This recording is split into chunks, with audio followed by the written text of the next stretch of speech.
completely surprised me. I thought I was coming for a pretty French weekend city break, but within the first few hours I was walking through medieval churches, hitting courtyards, riverside neighborhoods, canal paths, and even one of Europe's biggest aerospace cities.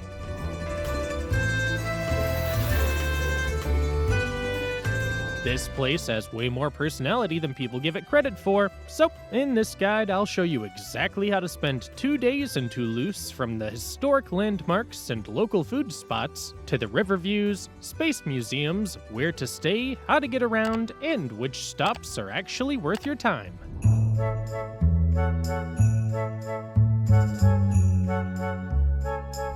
Day 1. Toulouse's historic landmarks and riverside evenings. Capitol Square. I started my first morning in Toulouse by walking straight into Capitol Square, the massive main plaza that anchors the entire historic center. When you stand in the middle of this giant red brick expanse, you'll quickly realize that almost every major street in the old town radiates out from this single point. Turn toward the eastern side of the plaza to see the Capitol building, which dominates the square with its distinctive pink brick facade and white limestone columns. Local government leaders have actively run the city from this exact patch of land since the 12th century, though the facade you see today was completed later in the 1750s. Head over to the covered arcades on the western side of the square and look straight up at the ceiling. I noticed most commuters rush right underneath without looking up, but you should take a moment to study the 29 vibrant panels painted by Raymond Moretti that track the city's history. The square itself is massive, meaning you'll have plenty of physical room to navigate, even when the area gets busy. Insider tip: walk directly through the central archway of the main building in the inner courtyard on a weekday. You can take the grand stone stairs to the first floor to explore the Salle des Illustres, a giant reception room lined with gold leaf trim and huge ceiling frescoes, completely for free. The Basilica of San Sernon. From the square, head a few blocks north through the narrow brick alleys until you see the tiered octagonal bell tower of the Basilica of San Sernon directly ahead.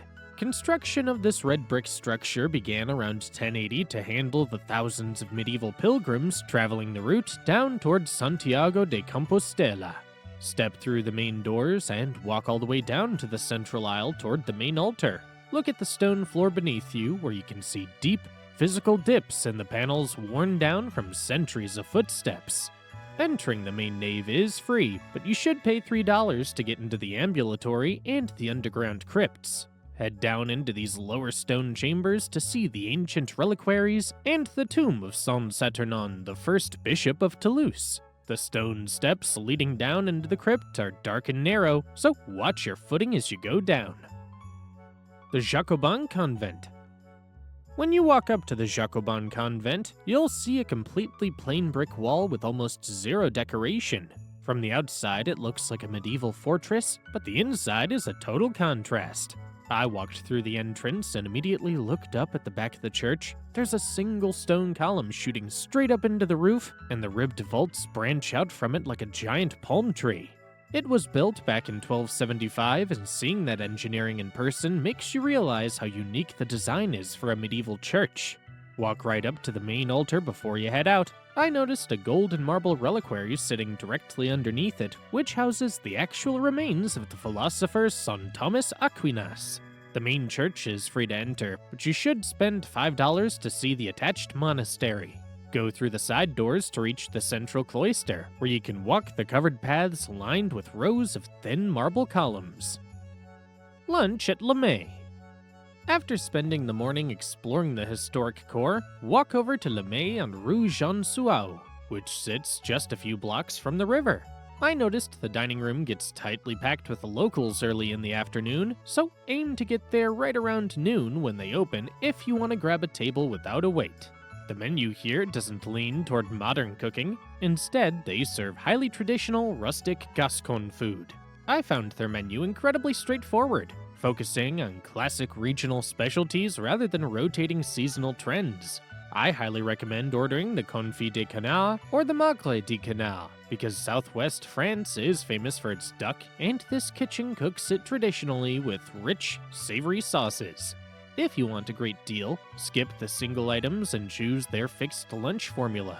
You can get a main course like their duck confit alongside a starter and dessert for just $18, which is an amazing price for an authentic, sit-down meal right in the city center. Saint Etienne Cathedral. From the restaurant, walk east toward the quieter residential streets until you reach Saint Etienne Cathedral. The moment you see it, the facade looks completely mismatched and crooked, and that is because construction dragged on from the 13th to the 17th centuries. Builders basically tried to glue a massive Gothic section onto an existing Romanesque nave, which left the building with an entirely uneven roofline and an off-center main door. I walked inside and noticed the interior layout feels just as strange as the outside. Instead of one long straight aisle, the church splits into two distinct halves with different floor levels and misaligned pillars. Walk down toward the choir stalls to see the ornate wood carvings and look for the floor plaque marking the tomb of Pierre-Paul Riquet. He's the engineer who designed the Canal du Midi, which connects perfectly with where you're heading later today. Insider tip: if the main sanctuary door is locked or looks crowded, head around to the north side of the building on Place Saint Etienne. I found a smaller, less used side entrance tucked away near the bell tower that lets you slip right into the older Romanesque section of the nave without any lines. Saint-Cyprien District. To reach the next neighborhood, head west and cross over the Garonne River via the Pont Neuf Bridge. Once you cross the water, you enter Saint-Cyprien, a neighborhood that sat outside the old medieval city walls and still maintains a much more local, less polished character. Take a left off the main avenue and wander down the narrower side streets, where you'll pass small neighborhood cafes and large murals painted on the brick walls. Walk straight down to the grass-covered riverbank along the Promenade Henri Martin. I've found this to be the best spot for the entire route to sit down for a minute because you get access to an uninterrupted view across the river toward the historic skyline. It lets you see the massive scale of the pink brick walls that you can't fully appreciate while trapped inside the tight old town alleys. Insider tip: while you're sitting on this side of the river, skip the expensive waterfront cafes for a drink. Instead, walk 2 blocks inland to Place Olivier, where I found a handful of small independent wine bars where the locals actually hang out, and you can grab a glass of regional Fronton wine for less than $4. The Canal du Midi. By late afternoon, head back across the river and toward the northern edge of the center to find the Canal du Midi. Pierre-Paul Riquet designed this waterway back in 1667, and it completely revolutionized trade by cutting a path all the way from the Atlantic Ocean to the Mediterranean Sea. Today, the old industrial towpaths have been converted into long walking and cycling tracks. I noticed the path gets packed with locals jogging and biking right after the standard office hours end. Walk along the water beneath the massive rows of plane trees and keep an eye out for old iron drawbridges and the long, narrow houseboats tied up along the stone banks. Insider tip: if you want to get out on the water yourself without renting a private boat, look for the public water taxi stand near the central locks. For just $2, you can hop on a commuter barge that takes you through one of the historic 17th century stone locks, saving you a long walk back to the metro station. Dinner at Au Pois Gourmand. To wrap up your day, head slightly north of the center to Au Pois Gourmand.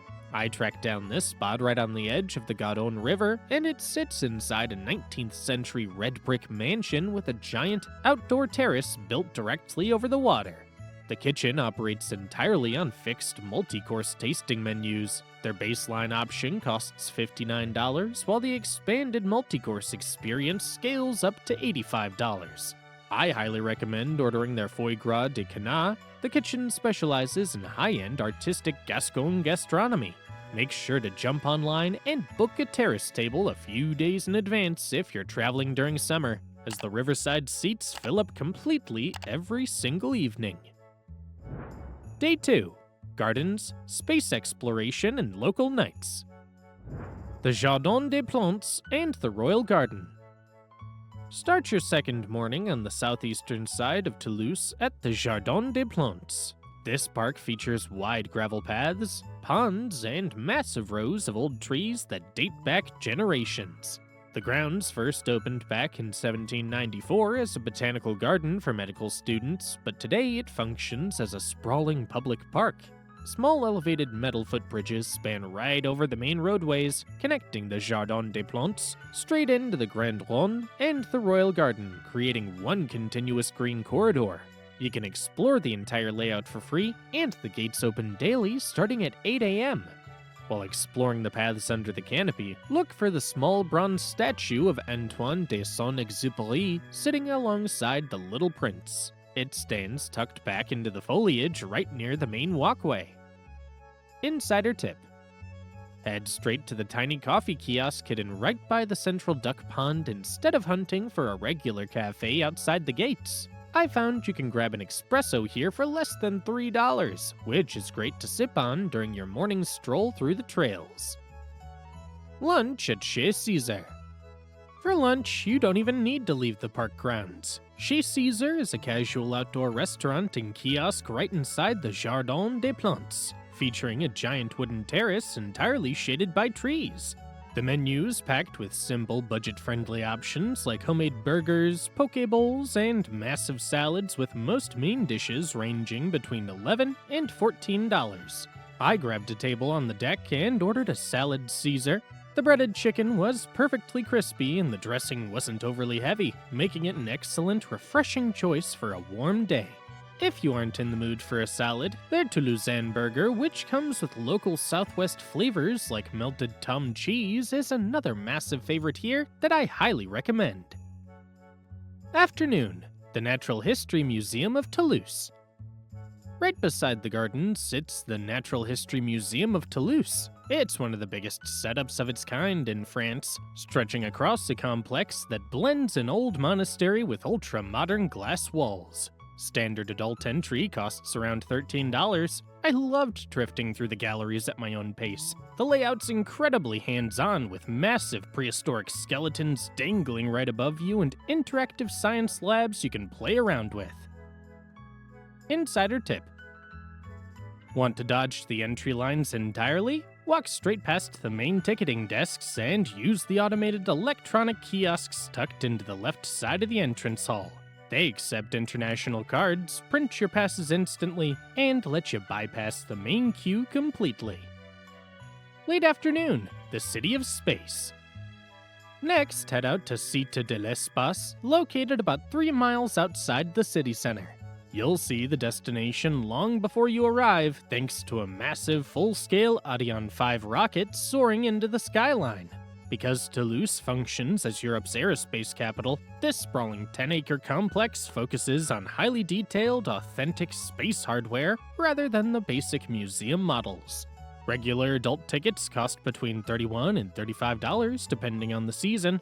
I spent hours walking straight through a real piece of the Mir space station, climbing inside replica Soyuz capsules and testing my balance on the Moonrunner simulator, which perfectly mimics walking in lunar gravity.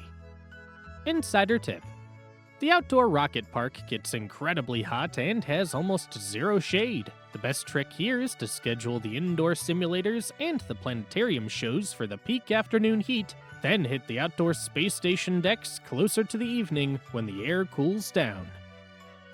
Early evening, dinner at the canteen. For dinner, head over to the canteen on Boulevard de Strasbourg. It's a completely unpretentious steakhouse and grill right in the center of town that specializes in massive, comforting French comfort food rather than tiny, delicate portions. Expect a menu loaded with things like duck breast with honey thyme sauce, rich potato gratin, and loaded burgers. I ordered their classic magret du canard, which came perfectly seared, and they even threw in a complimentary starter and a surprise digestif at the end of the meal. Most main plates run around $25, so you get a massive amount of food for your money. Evening, drinks at the George and Dragon. You can't wrap up a trip to Toulouse without grabbing a solid drink to toast the weekend. For that, head straight to the George and Dragon near the University District. This place is the city's ultimate English pub, where regular pints of imported craft beer sit right around $8 or $9. By nightfall, the dark wood interior fills up fast with a loud, fun crowd of students and sport fans. They import all their craft beer directly from the Brew Point Brewery in Bedford, England, alongside a solid lineup of local ciders and cocktails. Insider tip: if you want to snag a cheaper pint, make sure to show up during their daily happy hour between 5 p.m. and 7 p.m. I find they drop their English craft beer pints down just under $7, which is a massive steal for this area. Useful info for spending 2 days in Toulouse. Best time to visit Toulouse. I've visited Toulouse in both spring and summer, and the difference is mostly in the crowds rather than the weather. For most travelers, the sweet spot is from May through early October, when daytime temperatures usually range between 20 and 30 degrees Celsius or 68 to 86 degrees Fahrenheit. May, June, and September are especially good for exploring on foot. You get long daylight hours, outdoor cafe terraces in full swing, and temperatures that are warm without the intense heat that can arrive in July and August. Winter stays fairly mild by French standards, often around 5 to 12 degrees Celsius or 41 to 54 degrees Fahrenheit, though shorter days and occasional rain make sightseeing less comfortable. City airport tips. Most travelers arrive through Toulouse-Blagnac Airport, located about 8 kilometers or 5 miles northwest of the city center. I recommend taking public transport if you're staying downtown. The airport shuttle and tram connections reach central Toulouse in about 20 to 30 minutes, with tickets costing between $2 and $10 depending on the route. If you're carrying luggage or landing late in the evening, grab a taxi outside the terminal. The drive into the center takes about 15 to 20 minutes, and fares often fall between $20 and $35 depending on traffic. When I arrived through Blagnac, what stood out immediately was how small the airport felt compared to Paris or other major European hubs. You're out of baggage claim and heading toward transport in just a few minutes. Where to stay in Toulouse? For a first trip, I'd stay around Capitol Square or Saint-Cernin. Nearly everything in this itinerary sits within walking distance, from the historic center to the riverfront and many of the city's best restaurants. Hotels in this part of Toulouse range from about $120 to $250 per night. Saint-Cyprien is a great alternative if you'd rather stay in a neighborhood where daily life takes center stage. When I walked through the area, I passed local bakeries, small cafes, produce markets, and far fewer tour groups than the Old Town. Expect hotel prices between $100 and $200 per night. Another area worth considering is around Matabio Station near the Canal du Midi. It's a good base if you're arriving by train or planning day trips outside Toulouse. Hotels here tend to cost between $100 and $220 per night. How to get around Toulouse? Toulouse is a city I mostly explored on foot. The historic center isn't huge, and places like Capitol Square, Saint-Cernin, the Jacobin Convent, and the riverfront are all close enough that walking often makes more sense than hopping on transport. When you need to go farther, the metro is the quickest option. Toulouse has 2 metro lines that connect much of the city, including major neighborhoods and transport hubs. Buses and trams cover areas the metro doesn't reach, including routes toward the airport. A single ticket costs just over $2. If you're heading out to the Cité de l'Espace, public transport is an easy choice and saves the hassle of finding parking. I also noticed plenty of people getting around by bike. Dedicated cycle lanes run through many parts of the city, and bike sharing stations are easy to spot around the center. Where to eat in Toulouse? Good food is never far away in Toulouse, but a few places stand out enough to be worth planning ahead for. Emile near Place Saint-Georges is where I'd go for a traditional Toulouse dinner. I ordered the duck breast with honey and spice sauce, and that ended up being the highlight of the meal. The foie gras is another dish the restaurant's known for. Main courses range from about $28 to $36. Le Gentil Magret is the place I'd save for a slower evening. Their cassoulet is what put the restaurant on the map, and honestly, it would feel strange to come here and order anything else on a first visit. The dish arrives loaded with duck confit, Toulouse sausage, and white beans, and it's every bit as filling as it sounds. Expect to spend around $55 to $70 per person for a full dinner. Sixta goes in a completely different direction. The menu changes regularly, so the appeal here isn't one famous dish that's been sitting on the menu for years. The beetroot and blueberry starter was one plate I kept hearing about before visiting, and after trying it, I understood why. If you're stuck between options, I'd also take a serious look at whatever fish special is running that week. Dinner generally costs between $30 and $50 per person. And that's my perfect 2-day route through Toulouse. We've covered the major landmarks, a few places many visitors miss, and the stops I'd make a priority if I were planning the trip again today. If this guide helped you out, hit like and subscribe for more travel itineraries. And if Colmar is next on your list, check out my Colmar guide right here.